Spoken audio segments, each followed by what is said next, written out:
हिंदू युवा वाहिनी के गठन के 2 महीने बाद ही योगी के साथ मंच पर खड़े नजर आए अटल बिहारी वाजपेयी। योगी आदित्यनाथ बने सांसद और बुलंद कर दिया था हिंदुत्व का एजेंडा। भाजपा को मिल गया था एक एजेंडा। योगी आदित्यनाथ भारतीय जनता पार्टी के एजेंडे में आजकल से नहीं है। ये बात उस समय की है जब देश पर भारत रत्न पूर्व प्रधानमंत्री अटल बिहारी वाजपेयी की सल्तनत हुआ करती थी। बहुत कम लोग जानते हैं कि योगी आदित्यनाथ को हिंदुत्व के पोस्टर बॉय के रूप में रिलीज करने वाले पूर्व प्रधानमंत्री अटल बिहारी वाजपेयी है। अटल बिहारी वाजपेयी ने प्रधानमंत्री रहते हुए खुलेआम भरे मंच से योगी आदित्यनाथ के लिए ऐलान किया था। अटल जी ने योगी आदित्यनाथ के लिए जो नारा दिया था वो आज भी लोगों के दिलों में गूंजता है। आज हम आपको इस खबर में बताएंगे कि अटल बिहारी वाजपेयी द्वारा योगी आदित्यनाथ को हिंदूवादी नेता के रूप में प्रोजेक्ट करने के पीछे की कहानी। उससे पहले आप हमें बता दीजिए कि क्या योगी आदित्यनाथ अटल जी के सपनों का भारत बनाने का जज्बा रखते हैं। अटल बिहारी वाजपेयी ने खास नारा देकर योगी को बना दिया था हिंदूवादी नेता। यह बात उस समय की है जब 2002 में योगी आदित्यनाथ ने हिंदू युवा वाहिनी का गठन किया था। हिंदू युवा वाहिनी अपने गठन के 2 महीने बाद ही मोहन मुंडेरा कांड को लेकर चर्चा में थी।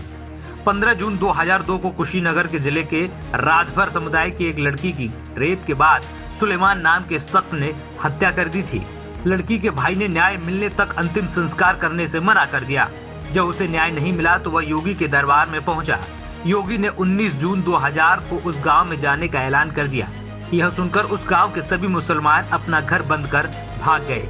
योगी के आने के दिन सुबह गांव में उनको सुनने के लिए भारी भीड़ जुट गई थी। वह वायदे के मुताबिक वहां पहुंचे और दलित पर अत्याचार और प्रशासन के घोर तुष्टीकरण के खिलाफ भाषण दिया। उनके जाते ही मुसलमानों के 42 घर जला दिए गए।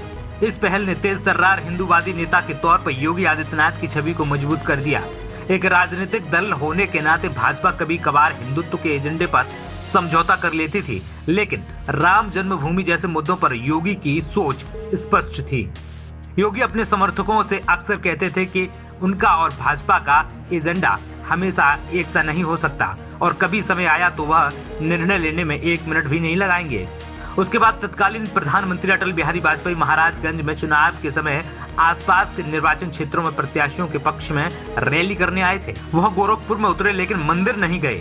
उसी रैली में योगी बोलने आए थे तो भीड़ का उत्साह देखने लायक था। चतुर राजनीतिज्ञ वाजपेयी ने भीड़ का मूड तुरंत पढ़ लिया। अपना भाषण शुरू करने से पहले वाजपेयी ने योगी का हाथ पकड़कर हवा में लहराया और भीड़ से अपील की कि एक बार मेरे साथ बोलिए, पूर्वांचल में रहना है तो योगी योगी कहना है। इसके बाद जब चुनाव के नतीजे आए तो योगी की जीत का अंतर 1,42,000 हो गया था। हालांकि भाजपा को केंद्र में हार का बड़ा झटका लगा था और अटल बिहारी वाजपेयी के नेतृत्व वाली एनडीए सरकार ने कांग्रेस समर्थित गठबंधन सरकार को 2 कार्यकाल के लिए रास्ता साफ कर दिया। यूपी में भाजपा पहले से ही सत्ता से बाहर थी और सत्ता का सूखा 15 साल तक बना रहा। यह कहने की जरूरत नहीं है कि योगी के लिए लड़ाई और कठिन हो चली थी। उन्होंने अलग अलग मोर्चों दिल्ली और लखनऊ के विरोधी पार्टियों से लड़ना था, लेकिन योगी आदित्यनाथ की हिंदूवादी छवि दिन प्रतिदिन बढ़ती जा रही है। पूरे उत्तर प्रदेश में वह डंके की चोट पर हिंदुत्व की राजनीति करते थे। योगी की ये मेहनत भाजपा के लिए मील का पत्थर बनने लगी थी।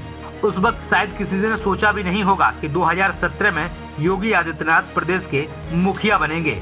योगी आदित्यनाथ के मुख्यमंत्री बनने के बाद विपक्ष की आंखें फटी की फटी रह गईं। Bureau report TNF today.